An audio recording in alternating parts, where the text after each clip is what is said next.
قربانی کا ماحول سمجھے، مزاج سمجھے، پیاری چیز وہ کو 10 دن آپ کے پاس رہے، اس سے آپ کو دلچسپی ہو جائے، کبھی آپ اسے دیکھنے جائیں، کبھی گھاس ڈالنے جائیں، کبھی اس کی پشت پہ ہاتھ پھیریں۔ یار نبی پاک کا قربانی کے ساتھ جو ذوق ہے اس کو ملاحظہ تو کرے۔ کبھی نہیں کہا سیدہ فاطمہ سے کہ اپنے کمرے سے باہر آ، کبھی نہیں کہا، کبھی نہیں کہا حضور نے۔ اور پھر میں غریبوں سے بھی کہتا ہوں کہ نبی پاک پر کبھی زکوٰۃ فرض نہیں ہوئی، اتنا مال ہی نہیں تھا کہ زکوٰۃ فرض ہو، کبھی زکوٰۃ فرض نہیں ہوئی، لیکن قربانی حضور ایک نہیں دیتے تھے، 2 دیتے تھے۔ اور ایک اونٹ میں 7 حصے ہوتے ہیں، 7۔ لیکن جب حضور حج کرنے گئے تھے تو میرے نبی پاک نے 63 اونٹ ذبح فرمائے۔ ذرا 7 سے ذرا دیکھ کے تو دیکھو کتنے بنتے ہیں۔ ہم سارا سال امیر ہوتے ہیں، عین قربانی کے دنوں میں غریب ہو جاتے ہیں۔ موٹر سائیکل چھوٹی عید کے بعد لی تھی، اس کے لیے پیسے تھے، لیکن قربانی کی جانور کی باری آئی تو ہاتھ تنگ ہو گیا ہے۔ پتہ نہیں وہ کیسے تنگ ہو گیا، اللہ ہی بہتر جانتا ہے۔ اپنے ماحول کے اندر وہ خاص ایک خوشبو پیدا کریں جو رضا الہی کا۔ حضور نے کبھی نہیں سیدہ پاک سے فرمایا کہ باہر آؤ، لیکن حسنین کریمین فرماتے ہیں کہ حضور نے قربانی کا جانور خریدا، پھر سیدہ فاطمہ الزہرا رضی اللہ تعالی عنہا کے صحن میں حضور لائے۔ صحن میں نبی پاک سے زیادہ نازک مزاج بندہ کوئی نہیں کائنات میں آئے گا۔ حضور کے وجود اطہر پر مکھی نہیں بیٹھتی تھی، پسینہ آتا تھا تو خوشبو آتی تھی، لیکن حضور قربانی کا جانور دست مبارک سے ذبح فرماتے اور کہا فاطمہ ادھر آ بیٹے۔ سیدہ کمرے سے باہر آئیں تو فرمایا یہاں کھڑی ہو، میں تیرے سامنے تیری قربانی کا جانور ذبح کر دینے لگا۔ آپ ذرا اس بات کو دیکھو، مسند امام احمد بن حنبل میں حضور نے فرمایا جانور سونا بھی ہونا چاہیے اور اس کی قیمت بھی زیادہ ہونی چاہیے، با اعتبار قیمت بھی زیادہ ہو، مہنگا خرید کے لائے ہوں آپ۔ کیوں؟ اس لیے کہ دینا اس رب کی بارگاہ میں ہے جو بڑی شانوں والا ہے۔ تو ہم نا آہستہ آہستہ ان چیزوں سے پیچھے ہٹتے جا رہے ہیں جو چیزیں ہمیں اللہ کے قریب کرتی ہیں۔ ہو جاتا ہے کچھ چیزوں سے پیار ہونا چاہیے، لیکن جب اس چیز سے بڑھ کر رب سے پیار ہو، اس کے محبوب سے پیار ہو، تو پھر وہ چیزیں کوئی اہمیت نہیں رکھتی۔ حضرت حارثہ بن نعمان رضی اللہ تعالیٰ عنہ کہتے ہیں میں نے چھوٹی سی ایک گھوڑی لے کے پالی، پیار بھی بڑا ہو گیا، وہ بڑی بھی ہو گئی، خوبصورت بھی بڑی تھی، اور کبھی کبھی میرے بچے مذاق بھی کرتے، کہتے ابا سچ بتا ہم سے زیادہ پیار ہے کہ اس گھوڑی سے زیادہ پیار ہے؟ کیونکہ گھر آتے ہی آپ پوچھتے ہیں چارہ ڈالا ہے کہ نہیں، پانی پلایا کہ نہیں، تو پیار اس سے زیادہ کہ ہم سے؟ تو حضرت حارثہ بن نعمان فرماتے تم نے جتنی باتیں کرنی ہے کرو، اور مجھے پیار ہے تو میں کیا کر سکتا ہوں؟ بڑی خدمت کرتے، پیار کرتے۔ آیت نازل ہو گئی لن تنالوا البر حتی تنفقوا مما تحبون۔ غریب آدمی، ماڑا بندہ، گھوڑی کی لگام پکڑی اور مدینے والے رسول کی بارگاہ میں پہنچ گئی، یا رسول اللہ میری قبول کر لیں۔ آپ یقین کریں حالات خراب ہوتے ہیں تو لوگ سب سے پہلے وہ والا 100 بند کرتے ہیں جو مسجد جاتا تھا۔ سب سے پہلے لوگوں نے وہ رستے کاٹے، وہ کنیکشن کاٹے جو اللہ کے رستے میں جاتے تھے۔ کیا کرتے ہو صاحب؟ یہ تو اصل ہے، باقی تو ساری فروعات ہیں، باقی تو ساری شاخیں ہیں، تو آپ نے جاڑی کاٹ دی جہاں سے آ رہا تھا۔ اپنی ساری ضروریات لوگ پوری کریں گے، اور 1.5 لاکھ تنخواہ میں سے پورا 2000 مسجد دے کے کہیں گے دیا تو ہے 2000۔ لیتے وقت کبھی نہیں حساب کریں گے کہ اللہ سے لیا کتنا ہے، دیتے وقت گنیں گے، شمار کریں گے۔ تو بھائی حضرت سیدہ اسماء بنت ابی بکر صدیق کہتی ہے میں ایک دن گن کے نا حضور کی بارگاہ میں کچھ پیسے، تو عورتوں کی طبیعت ہوتی ہے وہ گنتی بھول بھی جاتی ہیں، اور کئی دفعہ احتیاطاً بھی 3-4 دفعہ گن لیتی ہیں۔ کہتی میں نے 2-3 دفعہ پیسے گن کے حضور کو دیے تو سرکار مسکرائے، فرمانے لگے اسماء رب کے رستے میں گن گن کے نہ دیا کر، یہ بخاری ہے، گن گن کے نہ دے۔ یا رسول اللہ کیا کروں؟ فرمایا تو اس کے رستے میں بے حساب دے، وہ بھی تجھے بے حساب ہی عطا فرمائے۔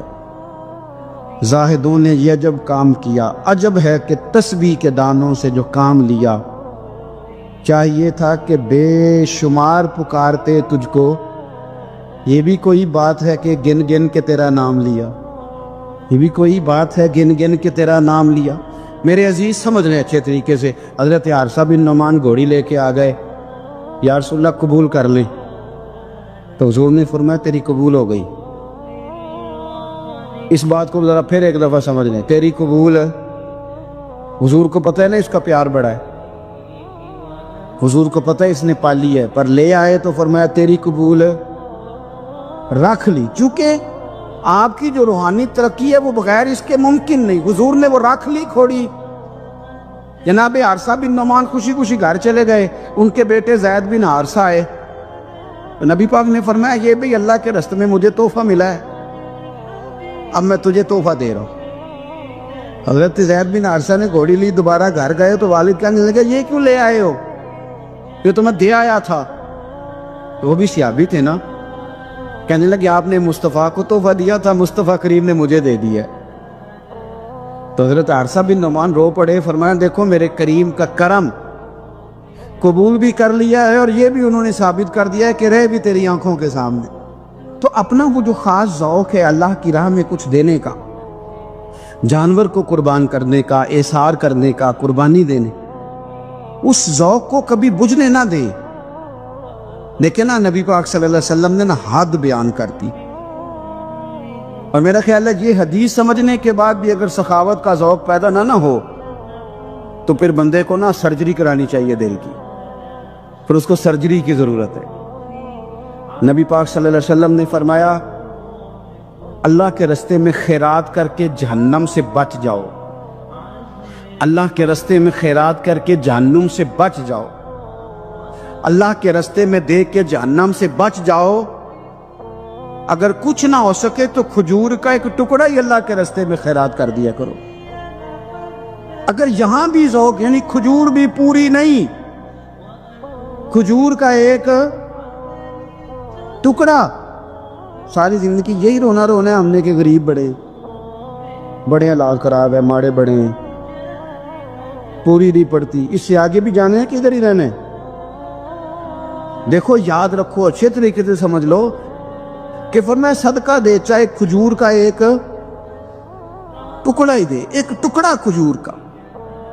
اب سمجھ لیں بات کو، ہمارا جو معیار اب خرچ کرنے کا ہے نا، وہ تو ہم نے امیر لوگوں کے ذمہ لگا دیا ہے، اور امیر بیچارہ بھی وہ کئی دفعہ الجھ جاتا ہے، وہ کہتا ہے جناب کس کس کو دیں، مسجد کو، مدرسے کو، گلی بنانے والوں کو، قبرستان بنانے والوں کو، غریبوں کو، بیواؤں کو، سب کو پتہ چل گیا محلے میں فلانا بندہ امیر ہے، تو ہر ایک کی توجہ اسی کی جانب ہے۔ اور میں نے تو اپنی زندگی میں یہ بھی دیکھا ہے کہ امیر کے پاس پیسے آ جائیں تو لوگ اس طرح شکوہ کرتے ہیں کہ دیتا نہیں، جیسے اس کے نہیں اس بیچارے کے پیسے ہیں۔ اس کے بہن بھائی کہہ رہے ہوتے ہیں دیکھو جی خود کروڑوں کی جائیداد خرید لی، ہمیں 5,000 نہیں دیا۔ بھئی خدا کے بندے پیسے اس کے دے چاہے نہ دے۔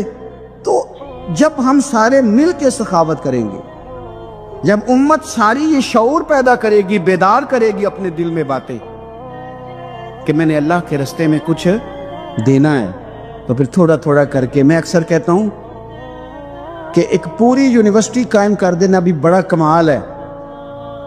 تو میں نے اپنے شہر کے اندر ضلع میں ایک یونیورسٹی قائم کر دی، ایک انسٹیٹیوٹ بنا دینا بھی بڑا کمال ہے، اور ایک مدرسہ قائم کر دینا قرآن و سنت کا بہت بڑا کمال ہے۔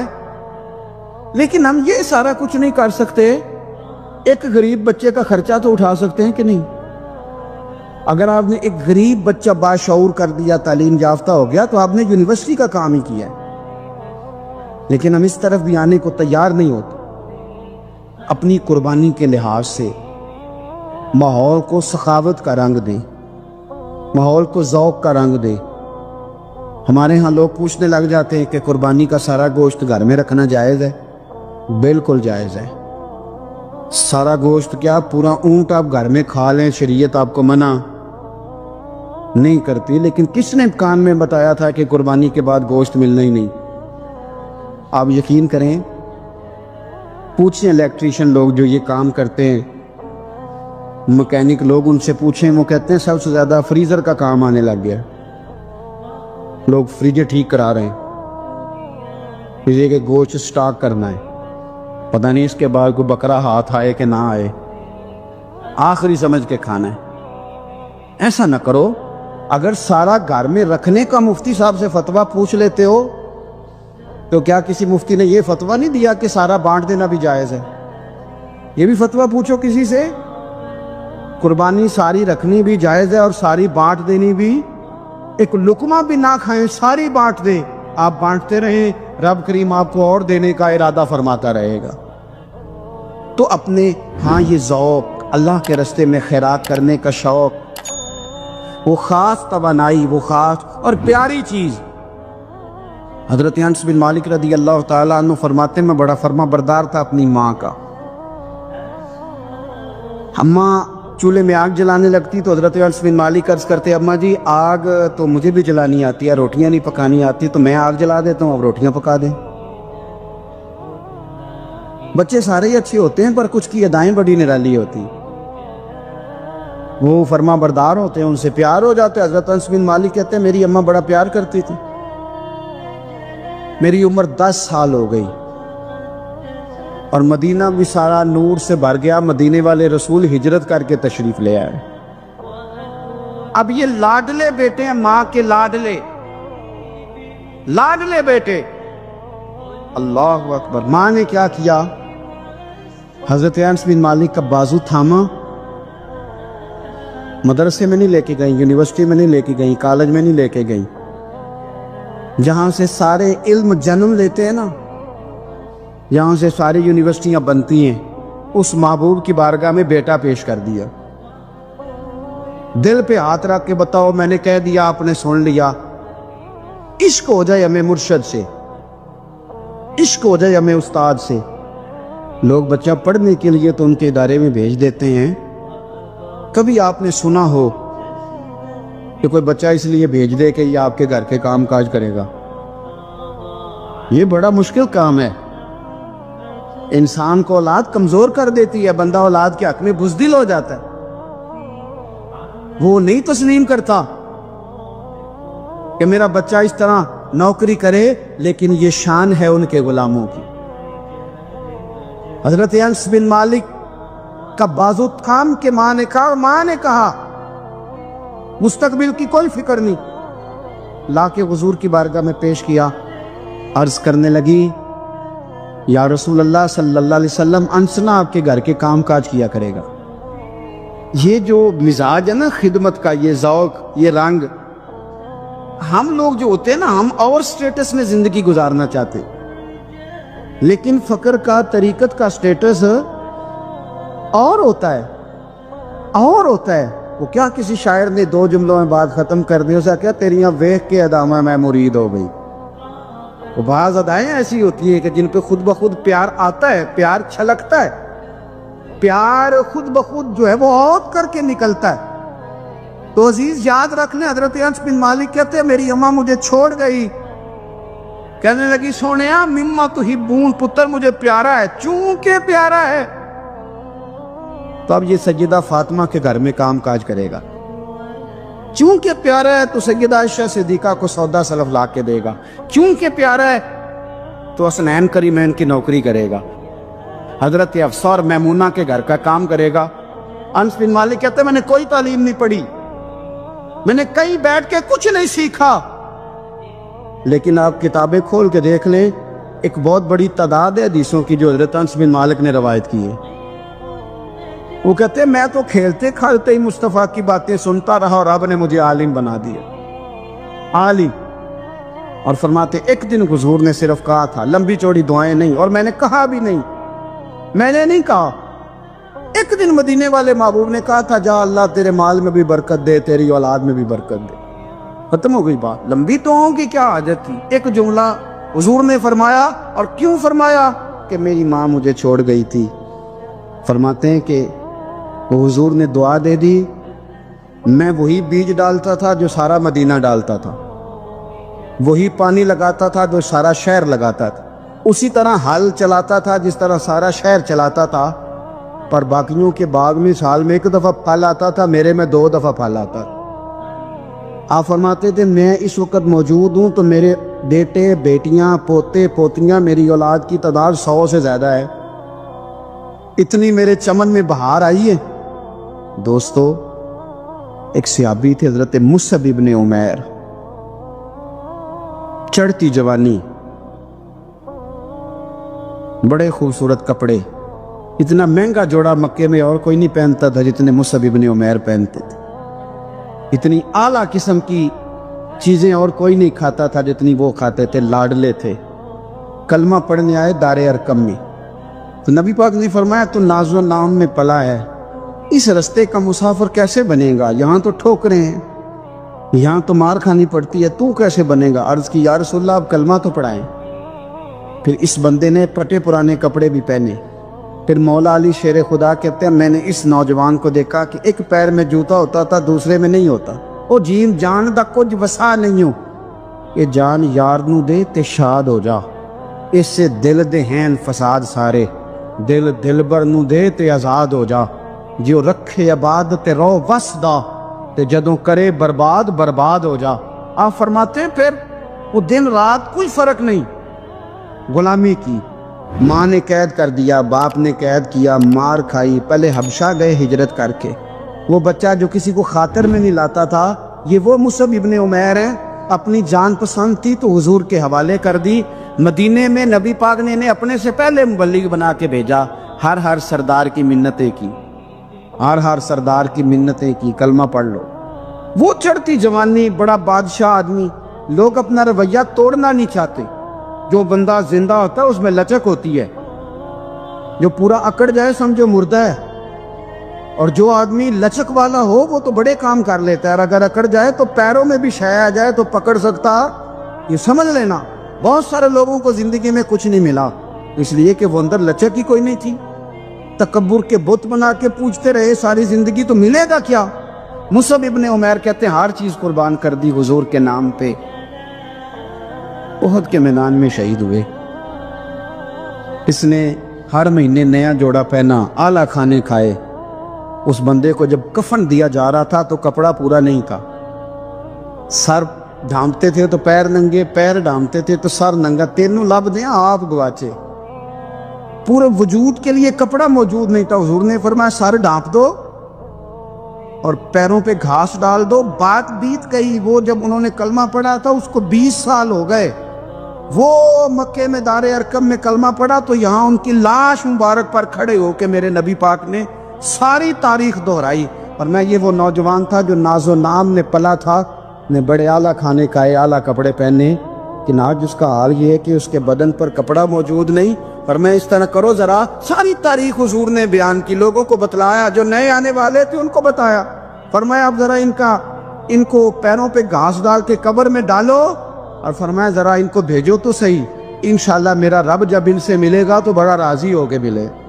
اس ذات کی بلندی کو دیکھیں، اس کے مقام کو دیکھیں، اس کے مرتبے کو دیکھیں، پھر اس کی عطاؤں کو دیکھیں، پھر ہمارے بن مانگے اس نے ہمیں کیا کچھ دیا، اس کے نوازنے کو دیکھیں۔ میرا جو دوست مجھے زیادہ پیارا ہوتا ہے اس کے گھر میں میں سادے شاپر میں سوٹ نہیں لے کے جاتا، میں اس کو منگاتا ہوں، گفٹ پیک میں بند کرتا ہوں، ساتھ ایک مٹھائی کا ڈبہ رکھتا ہوں، اس کو اچھے انداز میں لے کر کے جاتا ہوں کیونکہ مجھے پیارا ہے اور اس کی ادب آداب کا خیال کرتا ہوں۔ تو آپ اس بات کو اچھے طریقے سے سمجھ لیں کہ قربانی کا مفہوم جانور کو ذبح کر دینا نہیں، قربانی کا مفہوم تو رب کی رضا کو پانے کا نام ہے، اللہ کی رضا کو پانا ہے۔ وہ کتنا اعلیٰ ہے، تو جب اس کی بارگاہ میں تحفہ بھیجنا ہے تو پھر آپ نے جانور کو پیش نظر نہیں رکھنا، پھر تو آپ نے اس مالک کو پیش نظر رکھنا ہے کہ جس کے شایان شان ہم کچھ پیش کرنے کی صلاحیت اور قابلیت نہیں رکھتے۔ تو اللہ کی ذات کے شایان شان دیکھیں نا، قرآن مجید نے ایک سوچ ہمارے ذہنوں میں پیدا کی، فرمایا اگر تم چاہتے ہو نا کہ تمہیں بھلائی ملے اور تم درجہ ابرار میں داخل ہو جاؤ، ان الابرار لفی نعیم، وہ ابرار جنہیں اللہ جنت میں داخل کرے گا، تم بر تک پہنچ جاؤ، تو پھر فرمایا لن تنالوا البر حتی تنفقوا مما تحبون، فرمایا تم ہرگز بھلائی کو نہیں پہنچ سکتے جب تک اپنی پیاری چیز راہ خدا میں خرچ نہ کرو، یعنی وہ شے جس سے تمہیں پہلے پیار ہو جائے، جس سے پہلے تمہیں محبت ہو جائے، جو تمہاری پیاری ہو، وہ تم راہ خدا میں آپ اس مفہوم کو اچھے طریقے سے ذہن میں ہم لوگ کیا کرتے ہیں، ایک جانور لینا ہے، بس ٹھیک ہے جی مناسب مل گیا تھا ذبح کر دیا۔ آپ اس کیفیت کو تو سمجھیں کہ یہ تحفہ کسی معمولی آدمی کو نہیں دینا، یہ رب کریم کی بارگاہ میں پیش کرنا۔ آپ ناراض نہ ہوں تو ہم تو معاذ اللہ قربانی کے موقع پر بھی جوے کا انتظار کرتے ہیں۔ آخری دن دیکھوں گا جوا چڑھ گیا دب گیا، اگر تو جانور بڑا نیچے گر گیا تو موج بن گئی۔ مثلاً کیا ہو جائے گا؟ 20,000 سستا ہو جائے گا کیا؟ تو آپ کا یہ نفع نہیں کہ اللہ کی رضا کے لیے 20,000 اور زیادہ لگ جائے اللہ کے راستے میں۔ وہ جو سٹیٹس تھا نا رب کی رضا کے لیے دینے کا، اپنی پیاری چیز مما تحبون، اور اس کے تحت ہمارے مفسرین نے لکھا اس سے مراد صرف مال دینا نہیں کہ کوئی بندہ سمجھے صرف مال دوں گا تو نیکی تک پہنچ جاؤں گا۔ وہ کہتے ہیں اگر تجھے برادری پیاری ہے تو برادری قربان کر مصطفیٰ کے نام پر، اگر تجھے عہدہ پیارا ہے تو اپنا عہدہ قربان کر نبی پاک کے نام پر، اگر تجھے علاقہ پیارا ہے تو ہجرت کر رسول اللہ کے نام پر، اور اگر تجھے اپنی ذات پیاری ہے، اگر تجھے اپنا آپ پیارا ہے تو جان پاویں نہ جان میرے محبوبہ، میں تے لگیاں توڑ نبھیساں، راہ تیرے وچ رول کے مرساں، تے قدم نہ پچھاں ہٹیساں، سجنا جان امانت تیری، تو جدو منگ سے میں پیش کرے سا، جان امانت تیری جدو منگ سے میں پیش۔ ہمارا جو معیار بنے نا اللہ کے راستے میں دینے کا، وہ بڑا کمزور ہے، اس میں لطف نہیں، اس میں حضرت عبداللہ ابن عمر، یہ سادی باتیں ہیں پر اس کے کبھی حسن کو سمجھیں۔ شکر کھانا انہیں پسند تھا، کس میں ہوتی ہے نا، کچھ لوگوں کو گوشت پسند ہوتا ہے تو کچھ بچے ایسے ہیں کہ وہ گوشت پک جائے تو وہ گھر سے نکل جاتے ہیں اس دن۔ حضرت کو شکر بڑی پسند تھی تو شکر کی بوریاں منگاتے اور وہ منگا کے اللہ کے راستے میں خیرات کرتے تھے۔ آپ کے صاحبزادے کہتے ہیں حضور آپ پیسے دے دیں، کسی بندے کو کوئی ضرورت ہوگی تو وہ اب وہاں وہ لگا لے گا، تو آپ فرمانے لگے اللہ کہتا ہے پیاری چیز خرچ کرو، تو مجھے یہ پیاری ہے تو میں یہ نہ خرچ کروں؟ جو چیز آپ کی محبوب ہے، جو آپ کو جان سے عزیز ہے، جس سے آپ کو دلچسپی ہے، وہ جب آپ اللہ کے راستے میں دیتے ہیں تو پھر آپ یؤمنون بالغیب کی ایک بڑی خوبصورت تفسیر بن جاتے کہ آپ نے تحفہ سجا کے سوار کے نکھار کے خوشبو لگا کے اچھی پیکنگ میں آپ نے اپنے مالک کے حضور پیش کیا۔ لیکن اگر آپ کہیں کہ اوہو خرچے بڑے زیادہ تھے، پہلے ہی حالات پہلے ہی بڑے خراب تھے، اب قربانی بھی سر پہ آ گئی ہے معاذ اللہ، تو آپ نے نا وہ مزہ خراب کر دیا، وہ ذائقہ نہیں ٹھیک رہا۔ وہ تو سودا ہی بڑا قیمتی ہے، وہ کہتا تو ایک دیتا جا 70 لیتا جا، اور نفع ہی نفع، نقصان والا کھاتا ہی کوئی نہیں۔ اب دیکھیں نا صحابہ کرام کا مزاج کیا، چھوٹی چھوٹی چیزیں ہیں لیکن وہ دوڑ کے آتے ہیں، کہتے ہیں یا رسول اللہ غلطی ہو گئی، اور اپنے آپ کو پیش کرتے ہیں۔ ایک خاتون نے آ کے پیش نہیں کیا کہ یا رسول اللہ میرے پیٹ میں ناجائز بچہ ہے مجھے پاک کر دے، کوئی پکڑ کے نہیں لایا، کسی نے آ کے اسے گرفتار نہیں کیا، مقدمہ نہیں کرایا، پرچہ نہیں درج کرایا، 14 دن کے ریمانڈ کے بعد نہیں مانی، خود آئی اور آ کے کہا حضور میرے سے غلطی ہو گئی ہے مجھے معاف کر دیں۔ تو رسول پاک صلی اللہ تعالی علیہ وسلم نے بچے کی ولادت کے بعد اسے دوبارہ بلایا، کہا بعد میں آنا، وہ آئی، اسے سنسار کیا گیا۔ تو جب کسی شخص نے کہا نا کہ یہ تو بڑی نفس کے ہاتھوں گرفتار عورت تھی اور کتنا بڑا جرم کیا، تو پھر حضور نے پتہ کیا فرمایا؟ فرمایا چپ کر جاؤ، تم نے گناہ دیکھا ہے، تم نے اس کا احساس نہیں دیکھا۔ جب تک احساس گناہ اور احساس زیاں پیدا نہیں ہوتا، اس کی وجہ یہ ہے، امام غزالی رحمۃ اللہ علیہ فرماتے ہیں جو مومن ہوتا ہے نا، مومن وہ دھاگے کے برابر گناہ کرے تو وہ محسوس کرتا ہے کہ پہاڑ کے برابر گناہ ہے میرے اوپر، اور جو منافق ہوتا ہے نا وہ پہاڑ کے برابر گناہ کر کے کہتا ہے یہ تو دھاگے کے برابر ہے، محسوس ہی نہیں کرتا کہ میں نے اتنے جرم کیے، وہ تسلیم کرنے کو تیار نہیں ہوتا۔ جب تک تسلیم نہیں کرتا تب تک توبہ کا کوئی معنی سمجھ میں نہیں آتا، اور توبہ کریں تو پھر توبہ نہ، اور بھائی جس نے ماننا ہوتا ہے وہ تو اشارے سے بھی مان جاتا ہے، اور جنہوں نے نہیں ماننا نا، میں کئی دفعہ کہتا ہوں یہ میرا جو دور ہے یہ سیانے لوگوں کا دور ہے، سمجھدار زیادہ ہیں، اور سمجھدار بھی اس طرح کے سمجھدار نہیں جس طرح کا معاملہ فہم سمجھدار ہوتا ہے، سمجھدار چالاک قسم کے، اپنے حق میں سمجھدار، اور اپنے ذہن کے مطابق فیصلہ کرنے والے لوگ۔ پھر ہم بہت ساری جگہوں پہ ٹامک ٹونیاں کھاتے ہیں۔ جس نے ماننا ہے اس نے اشارے سے بھی مان جانا ہے، اور جس نے نہیں ماننا اس نے کہنا مجھے 24 سال ہو گئے فلانی جگہ جمعہ پڑھتے اور میں ماننے کو تیار نہیں ہوا۔ نہیں نہ ماننا تو مجھے 20 سال ہو گئے فلانی جگہ جاتے آتے، بس نہیں ماننا تو پھر مزاج نہیں ہوتا۔ جس نے ماننا ہے، حضرت فضیل بن عیاض رحمۃ اللہ علیہ ڈاکو تھے، اور نرے ڈاکو نہیں تھے، ڈاکوؤں کے سردار تھے۔ تو ارشاد فرماتے ہیں کہ میرا طریقہ یہ تھا کہ میں ایک پورے قافلے کی صورت میں حملہ کرتا تھا تو لوگ ڈرا کرتے تھے اگر کہ فضیل بن عیاض کے ڈاکوؤں نے حملہ کیا تو پھر نہیں بچتے۔ ایک دن گزر رہا تھا تو ایک قاری صاحب آیت پڑھ رہے تھے، لا تقنطوا من رحمت اللہ، اللہ کی رحمت سے کبھی نا امید نہ ہونا، ان اللہ یغفر الذنوب جمیعا، بے شک وہ سارے ہی گناہ معاف کر دے گا۔ آپ فرماتے ہیں میرے دل میں بات اثر کر گئی، ماننا ہے نا۔ جس نے نہیں ماننا اس نے 6666 آیتوں کا ترجمہ پڑھ کے بھی توجہ نہیں کرنی۔ آپ ارادہ کریں نا، آپ اپنی دل کی زمین کو زرخیز بنائیں۔ فرماتے ہیں میں فوراً وہ آیت سنی تو میں رویا، اور میں وہ حافظ صاحب کے پاس چلا گیا، ان سے اجازت لی، ان کے کمرے میں داخل ہوا۔ میں نے کہا آپ نے بھی آیت پڑھی ہے کہ اللہ سارے گناہ معاف کر دے گا؟ تو جس بندے نے کئی سال ڈاکے ڈالے ہوں، بیٹیاں روتی رہتی ہوں پر وہ مال لے کے آ گیا ہو، مائیں واسطے دیتی رہتی ہوں پر وہ لوٹ کے نکل آیا ہو، اب جی اگر وہ بندہ بھی سچے دل سے توبہ کرے تو اللہ معاف کر دیتا ہے۔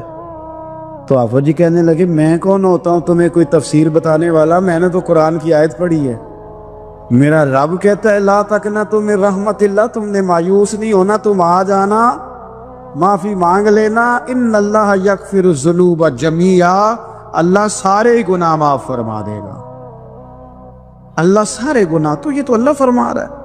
فضیل بن عیاض کہتے ہیں میں نے کہا ختم ہو گئی بات، توبہ بھائی۔ واپس آیا تو وہ میرے ساتھ جو تھے نا ان سے میں نے کہا سردار نیا تلاش کر لو بھائی۔ اب ارادے بدل گئے، پروگرام کچھ اور ہو گیا۔ اب تو لوگ ہمیں تانے دیں گے، اب تو لوگ باتیں کریں گے چوتھے کی لین جانا ہے۔ فضیل بن عیاض کہنے لگے بس بھائی توبہ کرنی، اب تم کوئی اور سردار تلاش کر لو۔ اور اوپر سے نہیں کہا، توبہ کی تقریریں نہیں کی، دوسروں کو میسج نہیں بھیجے، اور لیکچر نہیں جھاڑے، رو کے کہا، درد سے کہا، دل سے کہا۔ تو وہ جو باقی کے تھے نا ان پر سردار کی بات کا اثر ہوا، کہنے لگے سردار ہم نے سردار نیا نہیں ڈھونڈنا، اگر چوریاں مل کے کی ہیں تو اب تو اس طرح تو نہ کر، توبہ بھی مل کے ہی کریں گے، اب اللہ بھی مل کے ہی کریں گے، اب بس تو اگر ادھر جائے گا تو ہم بھی تو جائیں گے نا۔ اللہ اکبر۔ فضیل بن عیاض کہتے ہیں ظاہر ہے مال لوٹا کرتے تھے، میں نے مسئلہ پوچھا علماء سے تو انہوں نے بتایا کہ یہ تو کل بات کا مسئلہ ہے، جو لوٹا ہے وہ تو واپس کرنا ہی پڑے گا۔ اب میں نے وہ پیسے جمع کیے، اب سارے تو میرے پاس تھے نہیں، جتنے میں دے سکتا تھا دیے، جو کھا چکا تھا وہ رہ گئے۔ ایک یہودی کے پیسے رہ گئے، اس کے گھر چلا گیا، میں نے جا کے اسے کہا میاں میں نے کر لیا توبہ، اور میں وہ فضیل بن عیاض ڈاکو ہوں جس کے تیرے گھر سے اتنا مال لوٹا تھا، میرے پاس پیسے کوئی نہیں، وہ پیسے لگ گئے، اب تو اس طرح کر مجھے معاف کر دے۔ وہ کہنے لگا نا جناب، یہ بھی کبھی کبھی ہوتا ہے، لوگ نا شرافت کو بزدلی سمجھ لیتے۔ فضیل بن عیاض سے کہنے لگا میں تو پیسے لوں گا، ایسے تو نہیں معاف کرتا۔ آپ فرمانے لگے پیسے تو کوئی نہیں، یہ سچی توبہ ہے۔ وہ کہنے لگا پھر اس طرح کرو، میری اونٹوں کو چارہ ڈالو، پیسے پورے ہوئے تو چلے گا نا۔ کل ڈاکو تھے، ابھی وہ تلوار چلانی آتی ہے، نیزہ چلانا آتا ہے، ڈٹنا آتا ہے، اعصاب مضبوط ہیں، مسئلہ کوئی نہیں، لیکن توبہ سچی کی ہے نا، یہ سچی توبہ والے لوگوں کا طریقہ ہے۔ اس سے کہہ سکتے تھے کہ جا آج تھلب دینی لے لے، تجھے کہا معاف کر دے، تو تیار ہی نہیں ماننے کو۔ حضرت فضیل بن عیاض کہنے لگے اگر اونٹوں کو چارہ ڈالنے سے تو معافی دیتا ہے نا تو میں تیرے اونٹوں کو چارہ ڈالنے کو بھی تیار، کیوں کہ راضی اللہ کو کرنا ہے، اپنے ضمیر سے بوجھ اتارنا ہے، بندوں کے سامنے سرخرو نہیں ہونا، اللہ کے حضور ہونا ہے۔ توبہ کا مطلب ہے رب کی بارگاہ میں سرخرو ہونا، بندوں کے سامنے نہیں۔ حضرت فضیل بن عیاض سے کہنے لگے ڈالیں گے تیرے اونٹوں کو چارہ، کیوں نہیں ڈالنا؟ 2-4 دن چارہ ڈالا تو وہ یہودی ایک دن کہنے لگا کہ یہ نا ٹھیکریوں سے بڑی ہوئی تھیلی ہے، یہ تو ذرا اٹھا کے لا۔ حضرت فضیل بن عیاض نے اٹھا کے اسے دی، جب اس نے کھولی تو اشرفیوں کی بھری ہوئی تھی۔ تو آپ فرمانے لگے تو کہہ رہا تھا ٹھیکریاں اٹھا کے لا۔ کہنے لگا میں تورات بڑی پڑھتا ہوں، عالم ہوں، میں نے تورات میں پڑھا تھا کہ مسلمان جب سچی توبہ کر لیں گے نا تو رب ٹھیکریوں کو بھی سونا بنا دیا کرے، پھر یہ مٹی کے ڈھیلے اشرفیاں بنا کریں گے۔ تو میں نا تیری توبہ چیک کر رہا تھا، یہ اس میں نے روڑے بڑے ہوئے تھے، لیکن تو اٹھا کے لایا تو تیری توبہ بھی سچی ہے اور تمہارا دین بھی سچا ہے۔ اب اس طرح کا معافی اس شرط پہ دوں گا کہ مجھے کلمہ پڑھا تاکہ میں بھی مسلمان ہو جاؤں۔ توبہ کے معاملے میں احساس، اور میں نے کہا کہ جس نے اشارہ لینا ہے اشارہ، ایک زازان نام کا نا گویا تھا، آواز بڑی سریلی تھی، شراب خانے میں جب محفلیں سجتی تھی تو معاذ اللہ وہ گانے گایا کرتا تھا، سریلی آواز تھی۔ حضرت عبداللہ ابن مسعود حضور کے صحابی، حضور نے فرمایا عبداللہ ابن مسعود اسی طرح قرآن پڑھتے ہیں جس طرح میرے اوپر نازل ہوا تھا۔ عبداللہ ابن مسعود نا چھوٹا قد اور پتلی پتلی ٹانگیں تھی حضرت عبداللہ ابن مسعود۔ ایک دن درخت پہ چڑھے ہوئے تھے تو کچھ لوگوں نے نا، بچے کرتے ہیں نا مذاق، معاذ اللہ کچھ نے کہا کتنی پتلی ٹانگیں۔ اللہ کے محبوب علیہ السلام نے فرمایا قیامت کے دن عبداللہ ابن مسعود کی ٹانگوں کا وزن احد پہاڑ سے بھی زیادہ ہوگا۔ زبردست صحابی ہے، اور حضور نے فرمایا میں نے جس کو گورنر بنایا، کسی جگہ امیر بنایا، مشورہ کر کے بنایا، اگر میں کسی کو بغیر مشورے کے امیر بناتا ہوں تو عبداللہ ابن مسعود کو بناتا ہوں۔ حضرت عبداللہ ابن مسعود گزر رہے تھے تو وہ جو زازان نام کا گویا تھا وہ گانے گا رہا تھا۔ ہماری جو تقریریں ہیں نا جی، میری طرح کے لوگ، وہ چونکہ جمعہ پڑھانا ہے، 45 منٹ پاس کرنے ہیں، تو نہ وہ ذوق سے تیاری، نہ وہ درد قوم کی اصلاح۔ ایک میرے اسا فرمایا کرتے تھے تمہارا بچہ بگڑ جائے تو کتنے پاپڑ بیلتے ہو صحیح ہو جائے؟ یکدم خدا نہ خواستہ خاکم بدہن کروڑ دفعہ اللہ معاف کرے، کسی باپ کو رات کو خبر مل جائے کہ تیرا بیٹا نشہ کرتا ہے، سوئے گا رات کو؟ روئے گا کہ نہیں مصلی بچھا کے؟ لیکن یہ صرف اپنے بیٹے کے بارے میں ہے، کاش قوم کے ہر بیٹے کے بارے میں ہمارا یہی ذہن بن جائے کہ یار یہ کیوں بگڑ گیا ہے، اور اس درد سے جب ہم اصلاح کریں گے، تقریر کریں گے، پھر آپ محسوس کریں گے کہ اللہ اس میں اثر بھی پیدا کرے اور اس میں تاثیر آتی۔ حضرت عبداللہ ابن مسعود گزرے تو اب درد تھا نا دل کے اندر، اور اگر کسی نے توبہ کرنی آتے تو جملے سے بھی کر لینی۔ آپ گزرے، سریلی آواز کانوں میں آئی، کھڑے ہو کے کہنے لگے کون ہے؟ کہ جناب زازان نام کا گویا ہے۔ مصطفیٰ کریم کے شانوں والے غلام کی زبان سے لفظ نکلے، کتنی سونی آواز ہے، کاش یہ قرآن پاک کی تلاوت کرتا۔ اللہ اکبر، کاش کوئی ایسا ہو تو صحیح جو ہمیں کہے کہ کاش یار تو قرآن پڑھتا، کتنی سونی آواز ہے، کاش تو نعت پڑھتا۔ کوئی کہے تو صحیح، کوئی کہتا ہی نہیں، کوئی کہتا ہی نہیں کتنا سونا چہرہ ہے، کاش اس پہ داڑھی ہوتی، کوئی کہتا ہی نہیں میری ملت کے جوانوں۔ سینکڑوں لوگ ہیں۔ ایک بچہ مجھے ایک دفعہ ملا لاہور میں تو میرے گلے رکھ کے اس طرح رویا جس طرح کو بچھڑا ہوا روتا ہے۔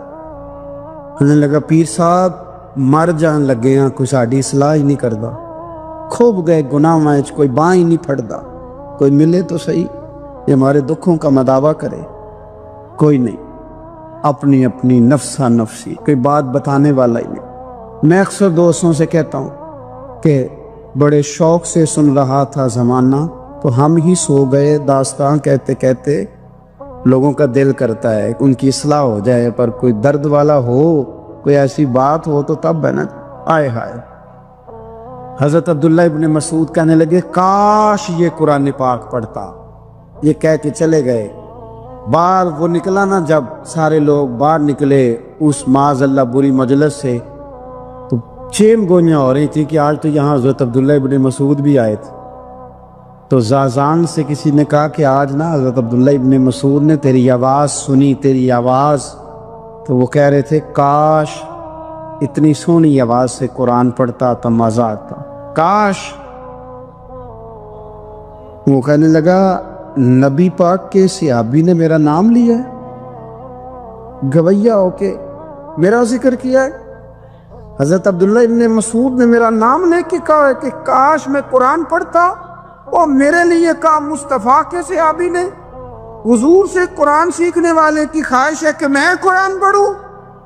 دوڑے گئے، کدھر ملیں گے عبداللہ ابن مسعود؟ فلاں فلاں جگہ، غسل کیا، وضو کیا، پیروں میں لگ گئے جا کے، کہنے لگے سونیا جس کے قرآن پڑھنے کی تعریف مدینے والے کریں وہ میرے بارے میں کہے کہ مجھے قرآن پڑھنا چاہیے تھا، آج سے میں نے ٹھوکر ماری سارے گانوں کو، سکھاؤ مجھے قرآن، میں قرآن ہی پڑھا کروں، میں قرآن پڑھوں گا، میں پڑھ پڑھ کے سناؤں گا، لوگ میری زبان سے اللہ کے کلام کی تلاوت سنا کریں گے، کوئی بیٹھا ہوا مجھے دور دعا دیتا ہے، میں ڈوبتا ہوں سمندر اچھال دیتا ہے، کوئی تو ہو نا جو کہے، کوئی تو ہو۔ فرمانے لگے بس ہو گئی حضور، آپ دیکھیں گے میں قرآن ہی پڑھوں گا، میری زبان سے اب اللہ کی کتاب کی تلاوت ہی ہو گئی، طے ہو گئی بات۔ تو کسی نے نصیحت لینی ہے توبہ کے لیے تو ایک جملہ بھی کافی ہے، ایک جملہ بھی۔ اور میں نے کہا کہ اگر صرف تقریریں سننی ہیں، واعظ ہی سننے اور ساری زندگی اسی پہ لگانی ہے کہ آج بڑا جملہ کا، آج بڑا مزہ آیا، آج فلانی بات ہو پہلی دفعہ سنی، کچھ قرضے دے کے جان چھوٹے گی، اس کے بغیر جان نہیں چھوٹتی۔ اپنی قضا نمازوں کا حساب لگائیں اور ان کو نہ صحیح کر کے ادا کریں۔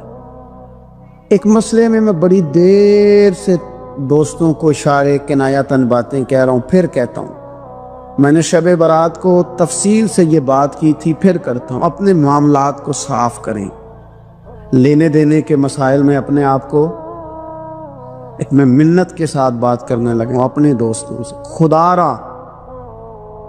خدا را کبھی بھی بڑے سے بڑا کام کرنا یا چھوٹے سے چھوٹا کرنا، اس میں سود کا کوئی نقطہ نہ آنے دینا، آپ کا دل سخت کر دے گا، آپ کے آنسو لے جائے گا، کچھ نہیں بچے گا۔ اس طرح پیشاب کا ایک قطرہ کئی من دودھ کو تباہ کر دیتا ہے، یہ سود آپ کے اصل مال خدا را، یہ میری منت ہے، میری گزارش ہے۔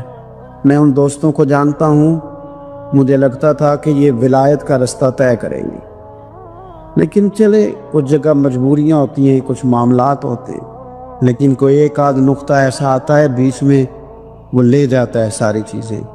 نبی پاک علیہ الصلوۃ والسلام نے فرمایا بندہ بڑا سفر کر کے آتا ہے، بکھرے بال، بری حالت، رو کے دعائیں مانگتا ہے، یا اللہ یا اللہ یا اللہ کہتا ہے، اور اللہ اس کی دعا قبول نہیں کرتا۔ سونیا آپ کہہ رہے ہیں رحمت للعالمین ہو کے کہ رب قبول نہیں کرتا؟ حضور نے فرمایا اس نے پہنا بھی حرام پیسوں کا، کھایا بھی حرام پیسوں کا، پیا بھی حرام پیسوں کا، اتنی مرضی مانگے پھر مالک اس کی دعاؤں کو مستجاب۔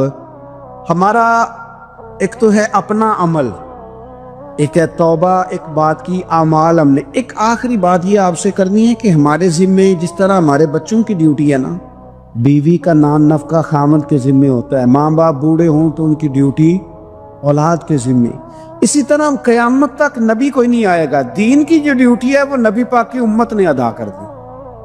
اور اللہ کیا فرماتے ہیں قرآن مجید کی سورہ محمد صلی اللہ تعالی وسلم، اللہ فرماتے ہیں یا ایھا الذین آمنوا ان تنصروا اللہ ینصرکم، اے ایمان والو اگر تم اللہ کے دین کی مدد کرو گے تو اللہ تمہاری مدد کرے گا،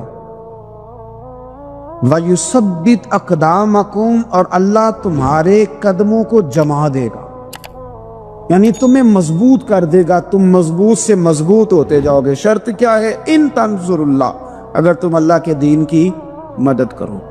اپنے مزاجوں میں نا اللہ کی دین کی مدد کا ذوق پیدا کریں۔ وَالَّذِي أَرْسَلَ رَسُولَهُ بِالْهُدَىٰ وَدِينِ الْحَقِّ لِيُظْهِرَهُ عَلَى الدِّينِ كُلِّهِ، میں پوری دنیا کے مسلمان حکمرانوں کو یہ بتانا چاہتا ہوں کہ یہ جو میرے نبی پاک کا دین ہے نا، یہ دبنے نہیں آیا، یہ غالب ہونے کے لیے آیا۔ اور اسلام کی فطرت میں قدرت نے لچک دی ہے، اتنا ہی یہ ابھرے گا جتنا کہ دبا دو گے۔ کیا سمجھتے ہیں اسرائیل کے گنڈے کہ وہ مسجد اقصیٰ میں نمازیوں کو تنگ کر کے تو وہ کہیں گے کہ ہمیں پوچھنے والا کوئی نہیں؟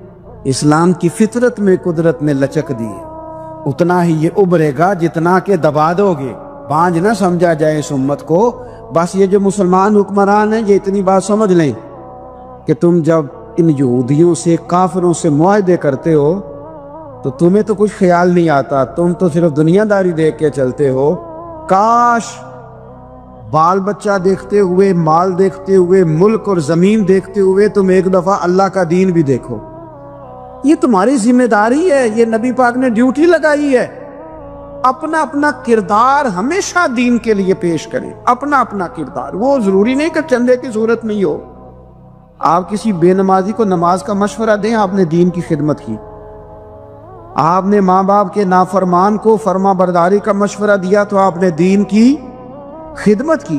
اگر آپ نے کسی بندے کو کہا یار تیرا قرآن پاک ٹھیک نہیں، چل قاری صاحب کے پاس، تیرا تلفظ ٹھیک ہونا چاہیے، کو آدھا گھنٹہ نکال کے سیکھ لے، یہ لفظ کہنے سے ہی آپ نے دین کی خدمت کی۔ میرے نبی پاک صلی اللہ تعالی علیہ وسلم نے فرمایا ایک جملہ بول کے جو دین کی دعوت دے گا، ایک ایک جملے پہ اللہ 1,000 سال کی عبادت کا ثواب دے گا۔